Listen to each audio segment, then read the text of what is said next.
Aytgan ey taqdir bu dardga oxir. O'tganim shu ekan deb oxir chidash kerakmi? Tanlar yurak baxmaydi manga baribir.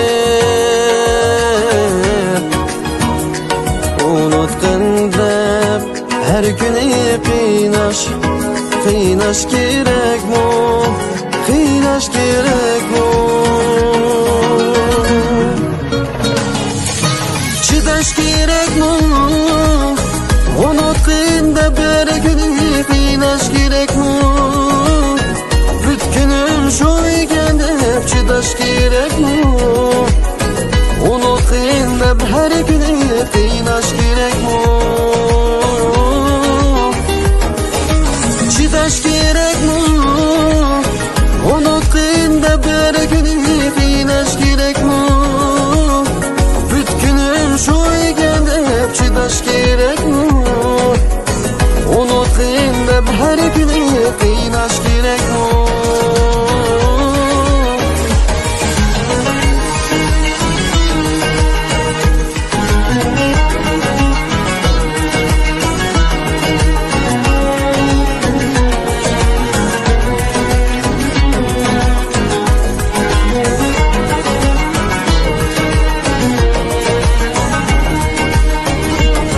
Nemelerni görmedim Veslini izlep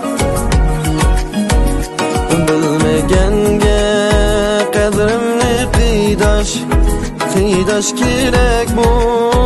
Qiydash kerakmi? Nemelerge görmedim Özümni bezlep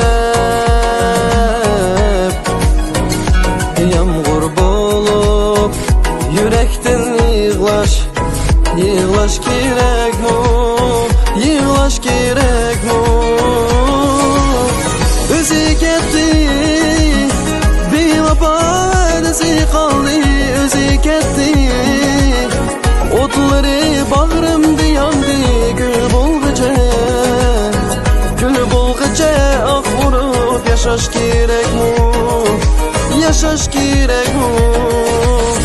O'zi ketdi bevafo edesi qaldi, o'zi ketdi otlari bag'rimda yondi. Gül bo'lg'icha oq urib yashash kerakmi?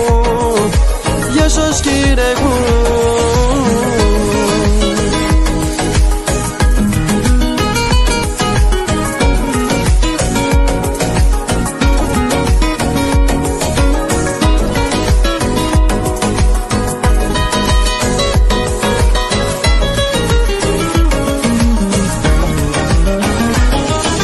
Chidash kerakmi? Unutgin deb bir kuni qiynash kerakmi? Bilmaganga qadrimni qiydash kerakmi? Yağmur bo'lib yurakdan yig'lash kerakmi? Yig'lash kerakmi? Chidash kerakmi? Unutgin deb bir kuni qiynash kerakmi? Bilmaganga qadrimni qiydash kerakmi? Yağmur bo'lib yurakdan yig'lash kerakmi? Chidash kerakmi? Seni aytgan